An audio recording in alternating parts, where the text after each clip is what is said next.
Hello, and welcome to another edition of our Journey to Financial Freedom. I am Sheila Wilkinson-Sanders. We are moving on our journey, as we have been this year, building wealth. And we're talking about moving from being an employee to being an investor. And most recently, we talked about specifically investing in real estate, which is a subject that I obviously love. And so I want to move on and continue on that journey of moving to being an investor, moving from being an employee where you're dependent upon yourself going to work to make income, to moving into an investor where you have passive income, where the money comes in whether you do anything or not. And real estate is a perfect way to move into that investor category. We talked the last time about how, part of that investment portfolio is your home, is your investment in yourself, in real estate. So whether you are investing as a first-time home buyer or whether you are investing as an investor, there are certain things that you all should keep in mind in that real estate investment process. First and foremost is location, location, location. You hear that all the time.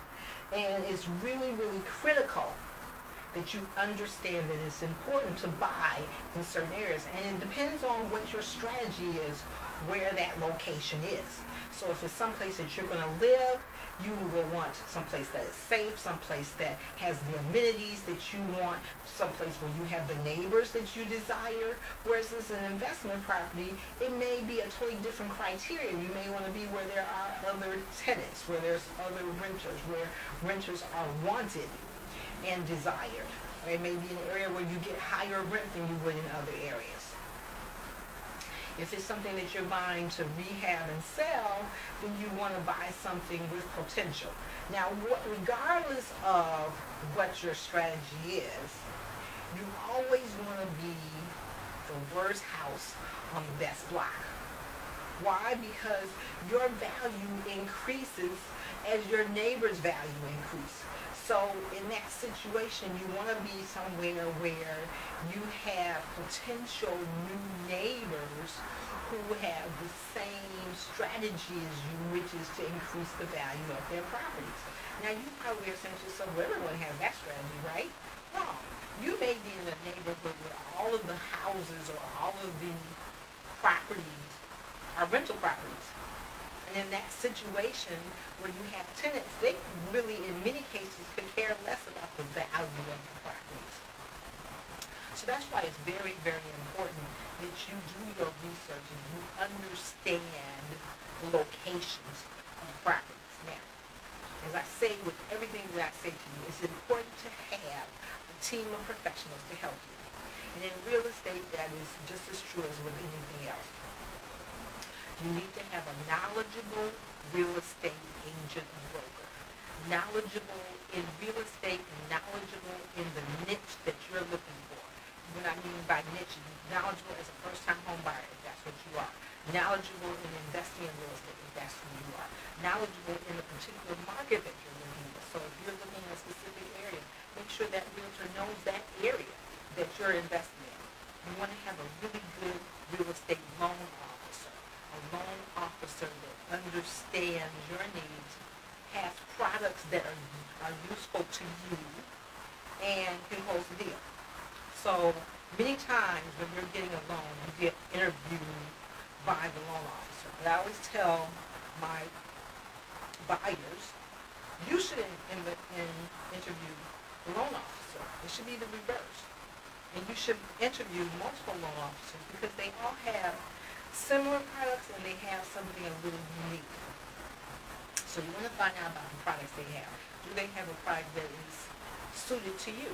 If you're an investor, you want something with as little down payment as possible. In most cases, it's 25%. But there are loan programs with 20% down. There's loan programs with 10% down. There's even loan programs for investors with 5% down. Not very common. Usually have higher interest rates, but they are out there. So you want to interview that loan officer to find out about down payment, about closing costs, about application fees, about appraisal fees, about loan origination fees, about the types of products they have, about the types of programs they have. So if you're a first-time home buyer and you don't have a lot of money in the bank, you want to find out about the lender's programs for down payment assistance, or what they allow to be borrowed or given to you from a family member, and how that happens, and how long that money has to be seasoned in your account. There's a lot of questions that you want to ask that lender, that you want to interview that lender about before you apply with them, before you give them your Social Security number. Whether you are an investor, first-time home buyer, move-up buyer, never, ever, ever, ever give out your Social Security number until you are ready to apply for whatever it is that you are giving your Social Security number for. Because if something happens with your Social Security number, you are out of luck. There's no saying, oh, I messed up on that one, let me give you another one. Let me get another one. Doesn't happen. And one bad move could move you from a credit score of 750 down to 500 or down to 550 really, really quickly. So you want to guard your Social Security number with your life. You want to have a good real estate inspector.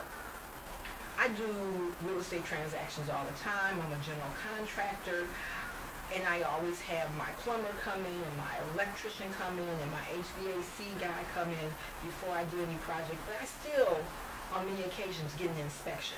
But if you're a first-time home buyer, if you're just getting into the real estate investment arena, I strongly, strongly, strongly encourage you to have an inspector come in and inspect the property during that inspection period, or soon after, or even before you write the contract, if you have the time to do that. Real estate attorney. Now I know in some markets, like on the East Coast, they don't use real estate attorneys. I've had many clients come to me from different markets that say, even in the South, would say, well, I didn't have a real estate attorney. I just had my title company do it.